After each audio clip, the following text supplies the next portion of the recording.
Hey everybody, Rob Maurer here, and today we are talking about a leaked Tesla email that Electrek posted late last night discussing when Tesla will be restarting production, and that date appears to be targeted for May 4th. So we'll go through all the details here in a second, but right now as I'm recording, Tesla stock is trailing the overall market performance a little bit, still up for the day about 0.1%, but the Nasdaq is up about 2.5% currently. So taking a look at this leaked email, this time Electrek did share the entirety of the email, which is always nice to have for full context. This email is reportedly from Tesla's head of HR to all employees. It reads, quote, "Hi everyone, thank you for your continued commitment to Tesla and our mission during this unprecedented time. We know that the uncertainty has not been easy, and we are doing everything we can to keep you safe and informed, while also navigating the changes around the world.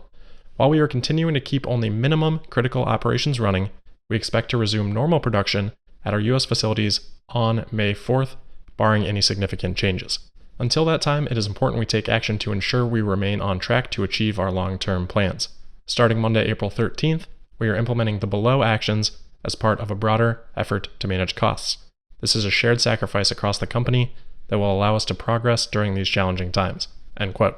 Those actions, as mentioned, are all temporary pay reductions or temporary furloughing, which is temporary employment leave. So for salaried workers, Tesla will be reducing pay by 30% for vice presidents and above, 20% for directors and above, and 10% for all other salaried workers in the US. I think it's a good move from Tesla to reduce pay for the lowest salary levels by the least amount. And while this is US only, Tesla says this would apply similarly internationally. And they say that they expect those pay reductions to be in place until the end of Q2, a notable difference from the May 4th expected start of production. I think for the most part that does make sense. Obviously, when Tesla isn't producing, they can't generate much revenue, but for these salaried employees, they're still paying 70 to 90% of their salary for that period of time. So the salary reduction is less than the reduction in revenue, but it lasts for a longer period of time, so it really is just sort of smoothing out that reduced cash flow over a longer period of time. Now, you may hold the opinion that Tesla shouldn't cut salaries at all. I'm not here to have a debate on that topic, but if there's going to be a cut, spreading it out over a longer period of time, I think makes better sense for the employees. On to the furloughing then. This shouldn't be unexpected. We talked about this possibility back when Tesla furloughed some employees in Norway in late March. Tesla says employees who cannot work at home and have not been assigned to critical work on site will be furloughed until the restart of production, which again Tesla expects to be on May 4th. Tesla says that furloughed employees will retain their health benefits and they are encouraged to apply for unemployment benefits, which Tesla says in the vast majority of cases will amount to equivalent take-home pay. Tesla is also putting their merit review cycle on hold, so temporarily halting salary and hourly adjustments, as well as equity grants. Okay, so Tesla, as always, getting a lot of headlines around this, but of course this is not isolated to just Tesla. Even in the last day, we've heard of furloughs from Honda and Nissan in the US, and we've heard of pay reductions or layoffs from GM, Ford, Fiat Chrysler. And of course, there are different nuances in how every company is handling it, but from Tesla's perspective, all of this looks like it's temporary measures, which I think is about the best that you can expect. So let's talk more about this May 4th date that Tesla is targeting to resume production. We may think of that as Fremont, but in this update, Tesla actually says at our US facilities on May 4th. That would imply not just Fremont, but also Gigafactory Nevada and Gigafactory New York. When we consider Fremont alone, this date was somewhat predictable because the shelter-in-place order for Alameda County, which is the county that Fremont is in, was extended from April 7th to the end of the day on May 3rd. So while, as we've talked about, it does sound like Tesla could actually still operate with that shelter-in-place order in place, they have chosen to wait until it does expire to restart production at Fremont. The timing for Gigafactory Nevada also makes a lot of sense. Nevada as a state has shut all non-essential businesses until the end of April, so May 4th makes sense. And while the Gigafactory is in the same situation where they technically could still operate, we know that Panasonic has stopped operations temporarily, and that Tesla has already reduced their workforce there by about 75%. Having Fremont and Gigafactory Nevada open in tandem, timing-wise, I think makes a lot of sense. Sounds like Gigafactory New York would follow the same timeline, but I think that one's probably less tied together. Nevertheless, the stay-at-home order in New York is in effect currently until April 29th. So pretty similar timing on these orders for each of these locations. In terms of the stock's reaction today, I'm not too surprised by it. As I said, this was probably the most expected date if there had been odds placed on this. And I think best case scenario that you could have even possibly hoped for would have been maybe a week or two earlier.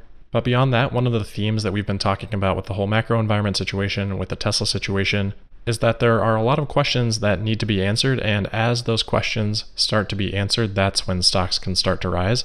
This answers a question for Tesla. Maybe not with a ton of certainty right now, but at least it's something. That removes risk, and that helps the stock. Now we can get a little more confidence in modeling out what Q2 might look like. So we'll walk through some quick napkin math here. This will obviously update as we move through the quarter, but we can at least get some ballpark numbers out there right now. So there are 91 days in Q2. Fremont will be shut down from April 1st through May 3rd, so that's 33 of those 91 days. That leaves you with potentially 58 production days from Fremont in Q2, though it will probably take them a little bit of time to get back up to full speed, I would imagine, from that May 4th date.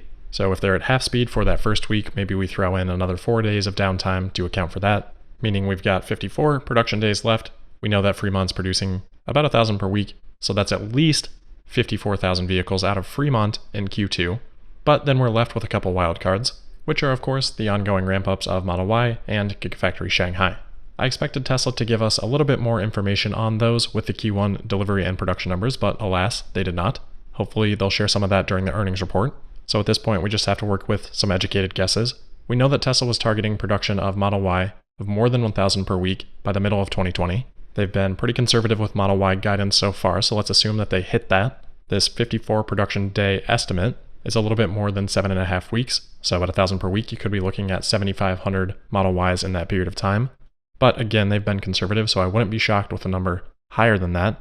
They've also had some downtime here to hopefully get production scaled up, though I'm not sure how much they can do without having production really up and running and getting vehicles through that to iterate on the production line. So that's still a pretty big question mark, but I don't think putting in a number of about 10,000 Model Ys for that period of time is anything crazy. So then for Fremont for Q2, you could be looking at maybe 60 to 65,000 vehicles. And then for Shanghai, we should get more insight here as we get March registration numbers. I know there were some reports about March registration numbers a week or so ago, but it looks like those were actually just February numbers, so I think we have to wait a little bit longer. Those numbers will help. Of course, we've also heard reports that Tesla can do 3,000 per week from Gigafactory Shanghai, as I've talked about. I'm very skeptical of that, but Tesla hitting a rate like that pretty consistently towards the end of the quarter in Q2 wouldn't surprise me at all. So maybe they're at a consistent 1,500 per week now, ramping up to 3,000 per week towards the end of the quarter. With a linear ramp, that would be 2,250 vehicles per week.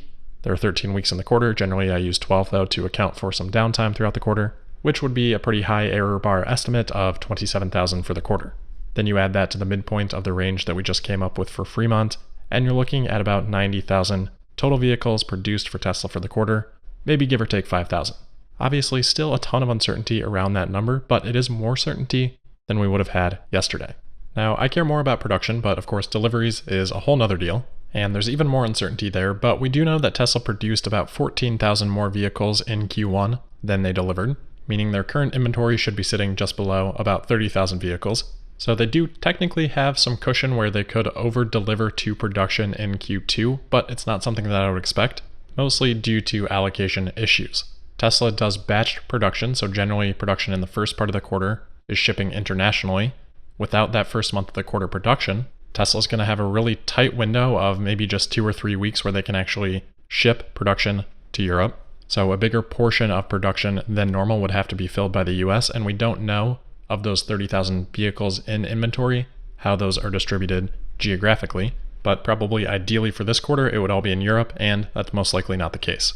Mainly for that reason, and then a little bit on demand, which we'll talk more about in a second. But because of that logistical challenge, I don't expect a huge inventory drawdown this quarter, and it wouldn't surprise me to see another quarter with production ahead of deliveries.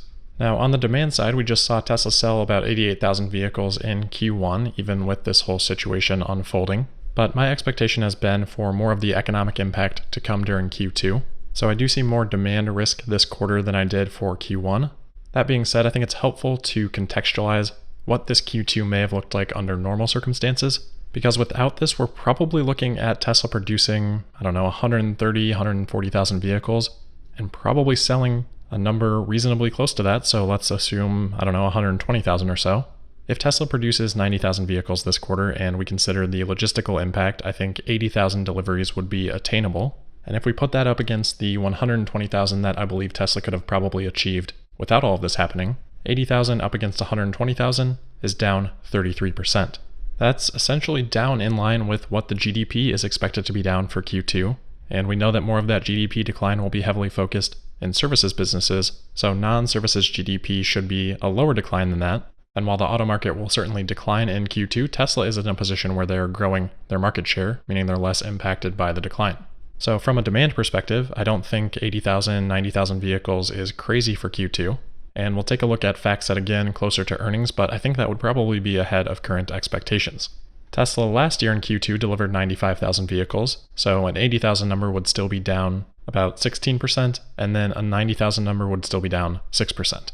So let's say Tesla does 80,000 in Q2. That would mean for the first half of the year, they would have delivered about 168,000 vehicles, leaving 332,000 deliveries for the second half of the year for Tesla to achieve their 500,000 unit guidance. If production in Q2 was about 90,000, that would mean Tesla would have about 40,000 units in inventory. I would expect they could run that down to about 20,000 to end the year, meaning they would need to produce about 312,000 in the second half to hit a number like that. If we count 26 production weeks for the second half of the year, that would be 12,000 per week. If we assume 24 production weeks, saying a week of downtime per each quarter, then that's 13,000 per week. Let's go with that 13,000 number and see how realistic that is. I think 3,000 per week out of Shanghai for the second half of the year is pretty realistic. We may even see a little bit higher than that, maybe 3,500, leaving 9,500 per week to account for from Fremont. If we assume Model 3, Model S, and Model X account for 7,000 of that, then we would need 2,500 per week for the entire second half of the year from Model Y. That would be 60,000 Model Ys over the second half, which I think is actually really realistic, because during the Model 3 ramp up, in the quarters following the quarter that Tesla produced about 2,400 Model 3s in a given quarter, which, as we've talked about a couple times, isn't far off what I expect Tesla would have produced this quarter for Model Y without the shutdown. In those following three quarters for Model 3, they produced 9,700, 28,500, and 53,000. So the second half of those four quarters for Model 3 comes to 80,000 vehicles. If Tesla is kind of on that track right now for Model Y, which is really the big question, there's no reason they shouldn't be able to outperform that for Model Y, given this is their second time around with mass manufacturing, and given the similarities of the Model Y to the Model 3. So again, tons of uncertainty here, a lot of assumptions at play, but I think there is a pretty clear path there that I've laid out for Tesla to still achieve their guidance for the year, despite everything that has happened so far. Please let me know what you think of this analysis in the YouTube comments, and what your production and delivery estimates are for Q2 and for the year. And if this analysis is helpful and you want to support what I'm doing here, you can find more information about doing that at patreon.com/Tesla Daily Podcast. One other quick reminder, the markets are closed on Friday for Good Friday, so just an FYI on that. But that is it for today. As always, thank you for listening. Don't forget to subscribe and sign up for notifications. And make sure you're following me on Twitter @Tesla Podcast. And I'll see you tomorrow for the Thursday, April 9th episode of Tesla Daily. Thank you.